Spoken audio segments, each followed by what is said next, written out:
to 99.9% of your traces are trash. If you haven't guessed, this is a talk all about sampling strategies for distributed tracing for your systems. I'm Paige Cruz from Chronosphere, big fan of tracing and open telemetry, here to share all of the strategies you can use and their pros and cons. So let's talk about tracing today. There's actually never been a better time to adopt distributed tracing. And I contend that there is still major work to do, even as a big fan. Thanks to hard work done by many technologists over almost a decade, we do finally have a true open source tracing instrumentation standard with OpenTelemetry. And big thanks to the early adopters, those organizations who pioneered the ways to cost effectively run distributed tracing at scale for their systems. We can learn a lot from the lessons they learned along the way. But how did we get here? A very brief history of open source distributed tracing starts, of course, with the Dapper paper published by Google, which described a tracing system they'd been using for a couple years. Fast followed by the company formerly known as Twitter, who open sourced their implementation called Zipkin. And of course, a few years after that, Uber open sourced their tracing implementation with Jaeger. And in that same year, Open Tracing was announced as a project accepted by the CNCF Cloud Native Computing Foundation to become an open source tracing standard. But not too long after that, Google announced Open Census, which was looking to be the standard for both traces and metrics in the same project. And luckily for everybody, those two projects merged to become the powerhouse that is OpenTelemetry. This was in 2019, which is also when the W3C's proposal for baggage, aka like trace context specification, landed. And that brings us to 2021, the joyous year that OpenTelemetry announced that tracing was generally available for all. So tracing is not a new concept, but you may have recognized that tracing is not considered table stakes observability for most organizations today. And this talk is a little bit about why that is and what you can do to address some of the pain points with tracing. For me, I was introduced to tracing very early in my engineering career and found it to be indispensable to finding my way around new systems or during reorganizations when my team would inherit systems. I loved using tracing to understand system behavior. However, my experience isn't exactly repeatable for all of you because one, I worked at a monitoring company where of course we took instrumentation seriously. And two, I was working on the tracing team who was building out both the front end and the back end and the ingest for distributed traces. So I got a very good understanding of the whole path from span to trace to query to visualize. But I want tracing to be in everybody's hands because investigations go from individually having to piece together and sift through all of these puzzle pieces from metrics and logs on your own, or always having to pull in somebody else on your team or across team boundaries just to piece together what happened. Instead, traces give you, on your own, almost the full picture of what's going on to fulfill any individual request in your system. And it gives you enough of a picture, not to say, this is the answer handed on a silver platter, but to give you ideas of how to scope down your queries and really pinpoint where things are going wrong. So once I had left that company, I've got this idea, everybody needs tracing, it's awesome. In the field, tracing knowledge was scattered or incomplete, or folks were really skeptical because they'd been burned by early experiences. They struggled to enable, maybe there was like 2 people who loved tracing at that company, but they weren't able to bring that enthusiasm and knowledge to the rest of their peers. Or honestly, some people and organizations have a higher risk tolerance and they weren't interested in being early adopters in learning things the hard way. And all of this was fine and necessary in the early days of tracing. There's kind of a necessary confusion to muddle through. But it has been many, many years, and we're still running into skeptics and people who don't see the value of tracing. So this talk is going to give you an overview of one of the challenges of tracing and what your options are and the trade-offs to consider. And if you are still questioning the value of tracing, I think I'll leave you with a quote from the Uber engineering paper on tracing. Quote, "It made queries like find me requests where the user was logged in, and the request took more than 2 seconds, and only certain databases were involved, and the transaction was held open for more than 500 milliseconds possible. It made these queries possible. Traces were making the impossible possible." And that power of very strong queries and the relational data, the relations between your different microservices, it's just a view that you simply don't get from the other signals. So if tracing's so great, we've had tracing for over 13 years, we've got an open source standard with OpenTelemetry, why is it not mainstream? And the major reason, in my opinion, is the cost of tracing. And first, I want to say, I totally understand the inclination that most folks have starting with tracing to say, I want to keep everything. You are telling me that traces are so powerful, they're showing me the whole story of a request, I better keep all that data. However, if you were to do that in practice, that is very, very expensive to do to keep 100% of traces. And honestly, it's not even necessary because the value of tracing, as we'll see a little bit later, isn't in storing all of the data and having an exact record of every single request in your system. Aside from the financial costs, you really need to consider the computational costs and the performance overhead of keeping all of your traces, because there's a real cost associated with generating, processing, and even temporarily storing spans and traces in memory for your application. And if you have an application with high sample rates, you could experience performance issues like ooming or high latency due to CPU usage. The last thing I want is for tracing to affect your end user requests and the customer experience. So some more specifics into what makes tracing a little bit costly. If you've got a high request volume or high throughput, that is just more traces being generated. That is simply more data moving across the wire. The number of services you have instrumented also will affect things. More services instrumented with tracing means more spans, it's more data. More spans can mean bigger traces, more full traces. Additionally, the number of labels and that metadata that you're attaching to spans. More labels, bigger spans, more data that you're sending from A to B. And what that comes down to when it comes to networking costs are if you're using an observability vendor, the egress costs from your network to theirs, or if you're self-hosting, maybe up in the cloud, you need to consider your cross-AZ costs as well as storage over time. So we talked a little bit about the financial and the computational costs associated with tracing. What is our answer here? What is our antidote? Sampling. This is the idea where you're only selecting a portion, a representative portion of traces to save. And a small note on terminology. When we say that a trace is sampled, that means it is selected to be stored. When a trace is not sampled, we're throwing it in the trash. And that brings us to this quote from the Sifter paper. In practice, sampling rates can be as low as 0.01%. This paper was referencing the Dapper paper over at Google, who did find they got lots of value from tracing, even with what looks like on the surface to be a very low sample rate. So what is the sampling? What are sampling strategies? How does this even work? How do we make tracing successful? Well, I'm not here to give you the right way to implement and configure sampling. What I do want to share are what your options are and their trade-offs, because your system is unique to your business and organizational context, and you've got the best information about what would make sense.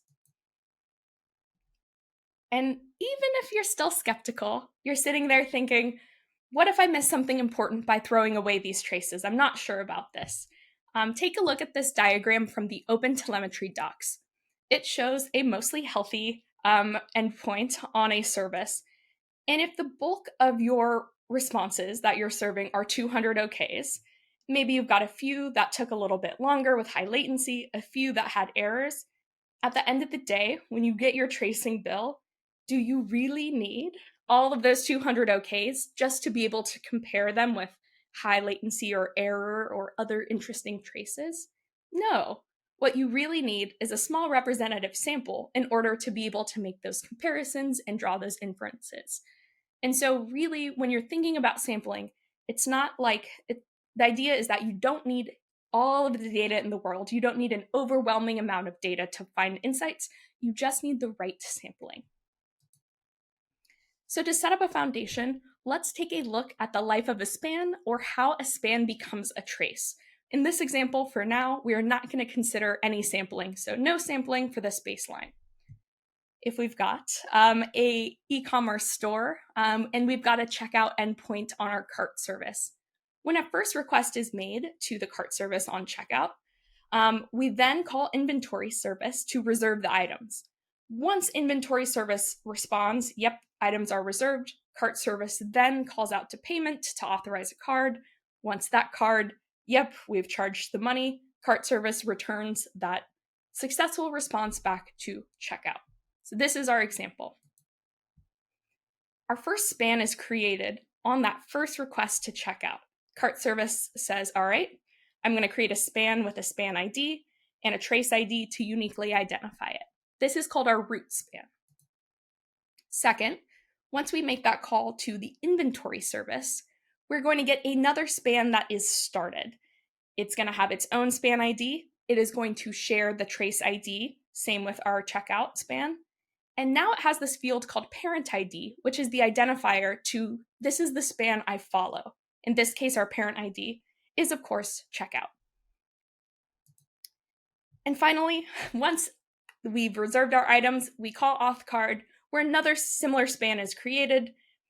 And this is what our resulting trace waterfall would look like. You've got that root span that does not finish until all of the work is done to complete checkout, in this case, reserving the items and authorizing the card. But we haven't talked about how those spans become a trace. Let's go back. In our base example, we are starting our span. Notice I said that we're starting the span for checkout. We're not finishing it, because if we go back, we see that cart service span cannot end. We cannot end or send it out until all of the underlying work is done. So what this means is cart service starts that span. It's got a starting timestamp, and it basically started a stopwatch, and it's going to keep track of how long it takes for all of the other work to be done. So we've started the span. We have not sent it anywhere yet. Then, once we call reserve items, and we successfully return a response that items are reserved, maybe they're not reserved, but in this case they are.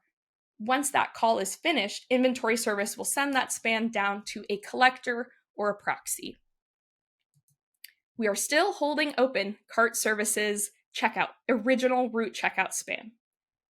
Of course, next our call is to the payment service. Once we've authorized that card successfully, that span gets sent from payment service. And then at that point, all of our work to complete checkout is done, and checkout service can stop its timer, stop its stopwatch, and send its span down to the collector. Collectors are not storage, they're not databases. They're mostly a proxy for you to do additional processing or sampling.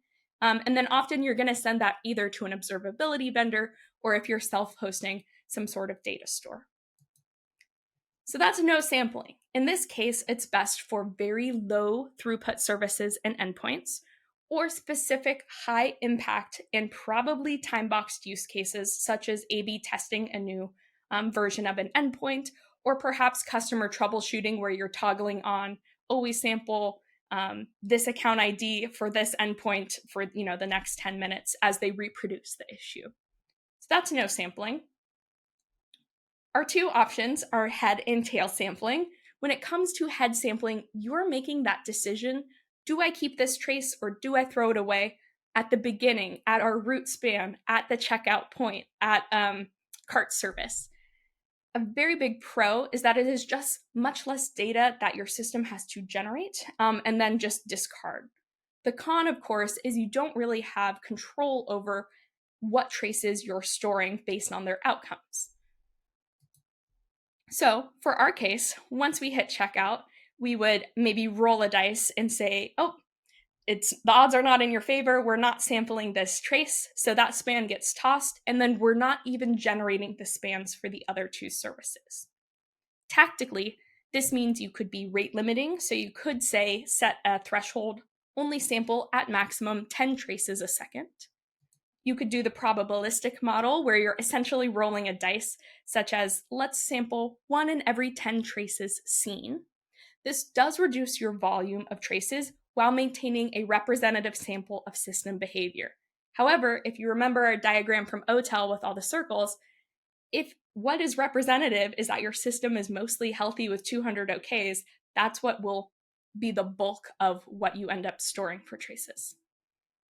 Targeted samplings means you can set conditions per service endpoint, or any other combination of attributes to identify where you want to capture more traces for high request flows and less traces for lower value request flows. Best part is this is super flexible for your organization to set up based on what data is important to you. And finally, to wrap up head sampling, we've got adaptive sampling, which works by observing spans received from services, recalculating sampling probabilities for each combo of service endpoint to ensure that the volume of traces you collect at the end of the day matches the target sample per second. This does require a storage backend, but it is very flexible and probably the most sophisticated when it comes to head-based sampling. So in a nutshell, head-based sampling, efficient for systems with high throughput, minimal impact on service performance, because again, you're making that decision at the top of the request. You're not even generating all of those extra spans, which means it would be cheaper, a lower financial cost, super easy to get started with. But you need to keep in mind that it is likely to be configured statically, which would require a redeploy in order for any changes to take effect. The opposite of head-based sampling, of course, is tail-based sampling. This is where you're making that decision to keep or toss that trace at the very end. Once all of those spans have finished, that root span for checkout has completed, we then look at the attributes of that trace and make a decision whether or not to keep it. For example, we only want to keep everything that's an error trace and high latency traces, but only want 5% of our successful cases. In order to do this work, you need to buffer entire traces and retrospectively decide what you want to keep. So this inherently means higher cost because computationally and financially because of needing to store that even temporarily. So again, what this looks like for our example, all of our spans are finishing and getting sent. They pass through our collector, they hit our vendor or backend, and then we're deciding, we're going to toss you in the trash. We actually don't need that. That's all the work that is done before you make that decision. So tail-based sampling totally has its place. It's great for systems with low throughput. It's great for systems with high throughput if you're going to combine it with head-based sampling. So it's not a one or the other. It can be an and or. Also very configurable, easy to reason about, but can come with a higher financial and operational cost. This all brings us to the paper that inspired this talk that I wanted to share with you, Sifter. I came across this paper earlier this year. It technically landed back in 2019, which in our industry is like ancient terms, but there are really interesting nuggets that I wanted to share that are questions you still should be asking when deciding what your sampling strategy is going to be. And that is, what traces should we keep? What traces should we discard? And what constitutes an interesting trace? These are the questions that the folks behind Sifter set to answer with their sampling algorithm. And what they did was set up a system that operated, of course, on a continuous stream of traces. Traces are all inherently online. And their idea was to approximate the system's common case behavior and then make sampling decisions based on how well represented it was. So they would have this model of this is how the system works common case. Maybe it would see a trace with high latency and it would say, this trace does not match our common case. This trace is interesting. I would like to keep it. They would then fold that trace into that model. So that model was self-updating. And this all is called biased or weighted sampling. Without going into full detail, because I am not an ML expert, the authors realized that there was a lot of similarities between trace data sets and neural language modeling. That is high dimensionality, inferring relationships between proximate words or spans, and variable length structured input. So what they did was set up a 2-layer neural network that created this model based on the system behavior that they were using to compare traces against. So of the 3 questions, what constitutes an interesting trace was answered with these types of spans for the Sifter folks. That would be edge case code paths, infrequent request types, and anomalous events. Those were the traces that they saw outside of common case that they figured would be the most interesting and relevant for engineers at the end of the day to investigate and troubleshoot with. And like I said, that Sifter was in 2019. If you're curious what some of those folks have been up to, recently, I believe as of this year or last year, they have proposed a new system called Hindsight, which proposes still retroactive tail-based sampling, where instead of sending everything to a collector proxy as the spans complete, as that work is finished, services will locally hold on to those spans until that decision to keep or toss the trace is made. And if the trace is going to be sampled, then all the services send what they were locally holding down to the rest of the system. Definitely worth a read, and I can link to that in my notes.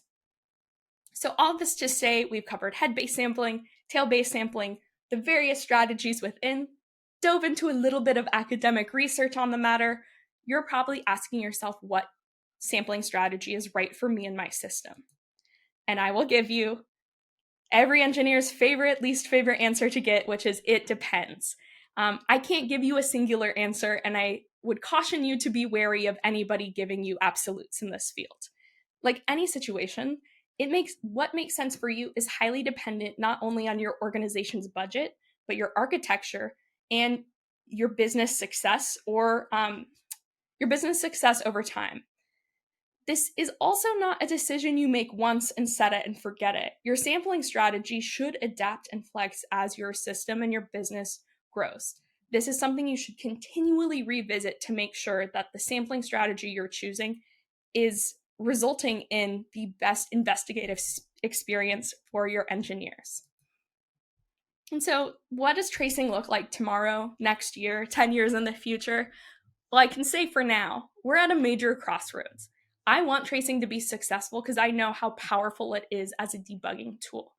And I know that collectively we are wasting so much time manually sifting through metrics and logs, cobbling together bits and pieces of a story to figure out what our systems are doing.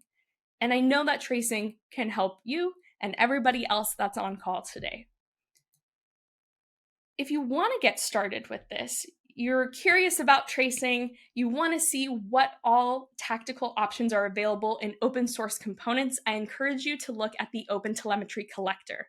They have many different options for tail-based sampling, as well as the probabilistic sampler processor for head-based, that more naive approach.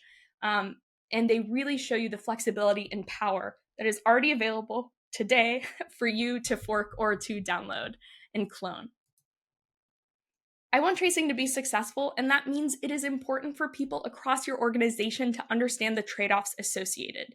Developers need to understand how sampling affects the end resulting traces that are stored that they're querying to be able to combat any misconceptions when viewing trace data in aggregate. Your SRE, infrastructure, or central observability teams need to understand the buffet of options available for sampling and how to tune and tweak them to best fit within your system's budget and computational concerns. And finally, executives and leaders need to understand how sampling affects the bill, what factors cause the bill to increase or decrease, so they know what levers are available to them. Because ultimately, even though this was a conversation that highlighted cost, I want you and your organization to make choices about instrumentation and sampling based on what helps solve issues, what helps your engineers at the end of the day. not just cost or convenience, but if this help makes the case for tracing in your org, all the better. This has been 99.9% of your traces are trash. I have been Paige from Chronosphere. Please connect with me at any of these avenues, and I'll see you around.